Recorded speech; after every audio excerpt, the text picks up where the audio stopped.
शुभ प्रभात। मैं डॉक्टर के वी भोसले, विभाग 3, प्रश्न पत्र क्रमांक 7, इकाई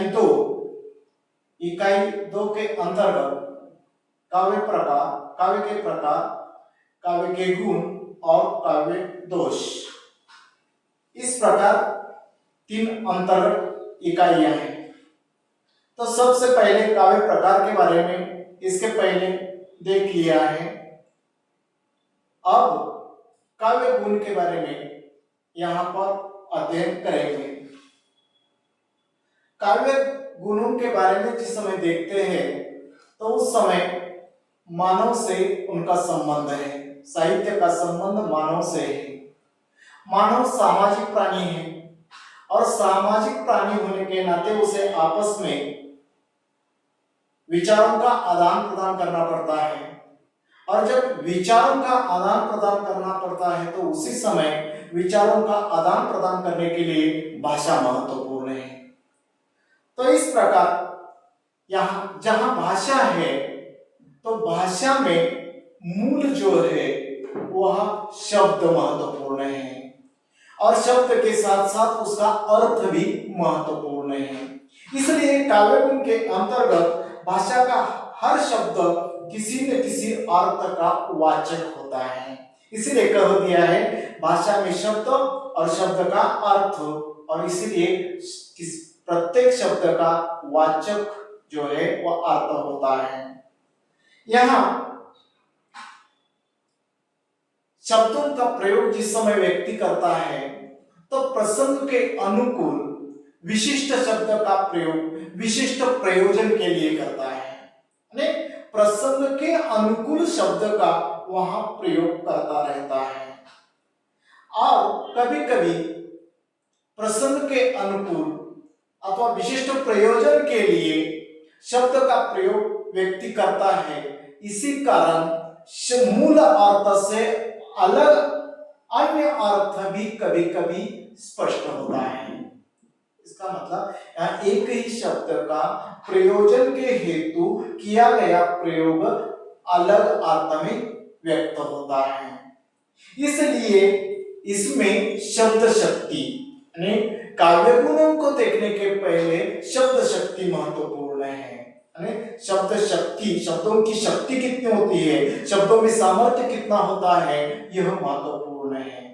जो जैसे कहा जाता है तलवार को जितनी धार होती है उससे भी अधिक धार शब्दों में होती है, और इसीलिए यहाँ शब्द शक्तियों के बारे में यहाँ पर देखना आवश्यक है। और शब्द शक्तियों के साथ साथ काव्य गुण और काव्य दोष के बारे में यहाँ उसका परिचय देखेंगे। तो शब्द शक्ति में का सिर्फ परिचय देखते समय या परिचय करा देते समय उसमें यहाँ काव्य गुण और काव्य दोष का स्वरूप समझने के लिए यहाँ शब्द के स्वरूप पर यहाँ देखना चाहिए। यहाँ शब्द का स्वरूप किस प्रकार होता है, तो इसीलिए कहा जाता है शब्द शक्ति से तात्पर्य काव्य गुण का स्वरूप है। यानी यहाँ शब्द शक्ति का जो सामर्थ्य है वही काव्य गुण का स्वरूप हो सकता है। काव्य गुण किसे कहा जाता है उसके बारे में यहाँ यह आवश्यक है। और काव्य गुण का स्वरूप और काव्य दोष का स्वरूप जो है और भेदों को समझने के लिए यह आवश्यक होता है। शब्द शक्ति उसके मूल में होती रहती है। जैसे अभी कह दिया कि भाषा में शब्द और शब्द का अर्थ, तो शब्द और अर्थ का परस्पर संबंध होता है।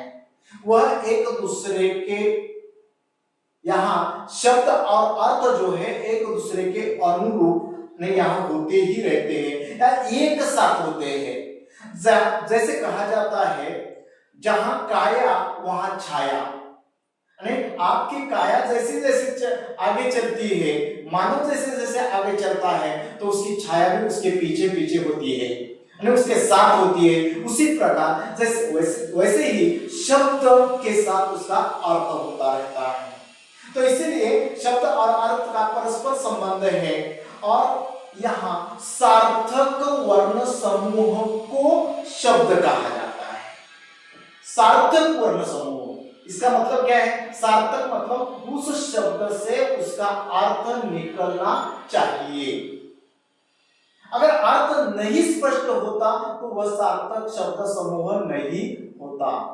समझ लीजिए मलक, उदाहरण के लीजिए मलक, यह भी 3 वर्ण है, और कमल यह भी 3 वर्ण है, परंतु कमल यह क्या है? सार्थक वर्ण समूह है। मलक यह सार्थक वर्ण समूह नहीं है, तीनों है। तो इसलिए यहाँ सार्थक वर्ण समूह को शब्द कहा जाता है, अर्थात पूर्ण ध्वनि समूह को ही शब्द कहा जाता है। तो इस प्रकार यहाँ शब्द के बारे में अनेक कहा जाता है। यहाँ संस्कृत आचार्यों ने शब्द और अर्थ पर बल देकर काव्य का स्वरूप स्पष्ट करने की कोशिश की है। इसके पहले देखा है, पहले टॉपिक है इकाई 1 के अंतर्गत ही काव्य का अथवा साहित्य का स्वरूप देखा, तो उसमें संस्कृत हो, पाश्चात्य हो या अंग्रेजी हो, तो सभी विद्वानों ने शब्द और अर्थ पर बल देकर ही काव्य का स्वरूप स्पष्ट करने की कोशिश यहाँ पर की है। तो इसलिए यहाँ एक उपमा दिए है, देख लीजिए। शब्द और अर्थ पानी और लहर, शब्द और अर्थ को पानी और लहर की उपमा देते हुए तुलसीदास कहते हैं। यहाँ कह दिया शब्द और अर्थ को पानी और लहर की उपमा देते हुए तुलसीदास कहते हैं, गिरा अर्थ जल बीची समक, गिरा अर्थ जल बीची समक कहियत भिन्न भिन्न। शब्द और अर्थ की तुलना किससे की है? पानी और पानी में उठने वाली लहर के साथ किया है। नहीं, यहाँ देख लीजिए, जिस समय आप पानी देखते हैं, जल देखते हैं, सागर में हो या कुएं में हो, तो उसी समय सागर में उठने वाली जो लहर है वो पानी से अलग दिखाई देती है आपको, नीचे और ऊपर, परंतु वह पानी का ही एक हिस्सा होती है। और इसलिए उन्होंने क्या कह दिया है? गिरा अर्थ जल बीची समक कहियत भिन्न भिन्न। पानी में उठने वाली जो लहर है पानी से अलग दिखाई देती है, परंतु वास्तविक रूप में अलग नहीं, पानी का एक अंग होती है। तो शब्द और अर्थ अलग अलग दिखाई देता है, परंतु शब्द और अर्थ यहाँ अलग न होकर शब्द का ही एक अंग क्या है? यहाँ अर्थ है। शब्द का यह जो अर्थ है शब्द का ही एक अंग दिखाई देता है। तो इस प्रकार यहाँ इसके अंतर्गत कहा जाता है। आगे देखते समय कह दिया है, काव्य सर्जना में कुछ तत्व सक्रिय होते हैं। जैसे काव्य निर्माण के लिए कुछ तत्वों का होना आवश्यक है, उसी प्रकार इसके अंतर्गत यहाँ काव्य सर्जना, काव्य निर्माण के लिए तत्वों की आवश्यकता है, और उसका उपयोग जो है वो कवि या रचनाकार काव्य रचना करते समय यह करता रहता है। तो इसीलिए यहाँ शब्द और अर्थ काव्य के शरीर, रस आत्मा के स्थान पर, और काव्य में रस मुख्य, गुण मुख्य, रस के धर्म ऐसे माना गया। यानी एक दूसरे का जो संबंध है वो संबंध यहाँ पर स्पष्ट करने की कोशिश की गई है। तो यहाँ शब्द हो, अर्थ हो, रस हो अथवा उसके गुण हो, उसे अलग अलग नाम देने की कोशिश अथवा अलग अलग स्थान पर व्यक्त करने की कोशिश यहाँ पर की गई है। और इसीलिए काव्य में रस के साथ साथ गुण का भी संबंध माना है। काव्य में रस कैसे महत्वपूर्ण है? अगर काव्य रसिक न हो, रसमय न हो, तो कोई भी व्यक्ति उसे सुन नहीं सकता अथवा उसे यहाँ गुनगुना भी नहीं सकता। उसमें रस का होना आवश्यक है, और इसीलिए रस के साथ साथ यहाँ काव्य में गुण का संबंध भी महत्वपूर्ण माना गया है। तो आज इसीलिए आचार्य मम्मट ने जो कह दिया है, आचार्य मम्मट कहते हैं, जिस तरह मनुष्य के शरीर में शौर्य आदि गुणों की स्वाभाविक स्थिति होती है, वैसे ही कविता में रस को उत्कर्ष प्रदान करने वाले धर्म को गुण कहते हैं। यहां देख लीजिए कि प्रसंग के अनुकूल मनुष्य के विचारों में, मनुष्य के भावों में परिवर्तन होता रहता है। प्रसंग कैसा है इसी के अनुसार यहाँ उदाहरण के लिए आप अगर आप देखते हैं तो शौर्य का यहाँ उदाहरण आया, इसलिए कहता हूं। यहाँ देख लीजिए कि वातावरण शांत है, कोई कुछ भी नहीं है, तो उसी समय व्यक्ति अपने आप शांत हो जाता है। परंतु अचानक सांप आया, अचानक सांप आया तो व्यक्ति की स्थिति क्या होती है? व्यक्ति उसे मारने के लिए दौड़ता रहता है। इसका मतलब उसे मारने की जो यहाँ शौर्य जो भाव है वो भाव वहां पर उत्पन्न होता है। और इसीलिए यहाँ जो काव्य में मनुष्य के शरीर में शौर्य निर्माण करने के लिए जैसे गुण होना आवश्यक है, उसी प्रकार कविता में रस निर्माण होने के लिए भी गुण का होना आवश्यक है। काव्य गुण इसलिए यहाँ पर होने की आवश्यकता है। जैसे आचार्य मम्मट ने कह दिया है, उसी प्रकार अग्नि पुराण में भी कुछ कहा है। अग्नि पुराण में क्या कह दिया? अग्नि पुराण में नारी का उदाहरण दिया है। किसी नारी के शरीर पर स्वाभाविक सौंदर्य आदि गुणों के अभाव में हार आदि आभूषण भार लगते हैं, वैसे ही अलंकारों से युक्त होकर भी काव्य गुण के अभाव में आनंद प्राप्त नहीं हो सकता। ने यहाँ कह दिया है कि दिखने में सुंदर नहीं, परंतु उसके शरीर पर आभूषणों की भरमार है, तो उसी समय वह नारी के लिए कैसे है? भार के समान लगते हैं। यहाँ जो भार लगते हैं, और उसी प्रकार की स्थिति यहाँ काव्य के अंतर्गत होती है। अगर गुण न हो, अलंकार है परंतु गुण नहीं है, तो भी उस काव्य से आनंद प्राप्त नहीं होता, नहीं हो सकता। तो इसीलिए नारी का और यहाँ गुणों की तुलना जो है वह साहित्य काव्य से करने की कोशिश यहाँ पर की गई है।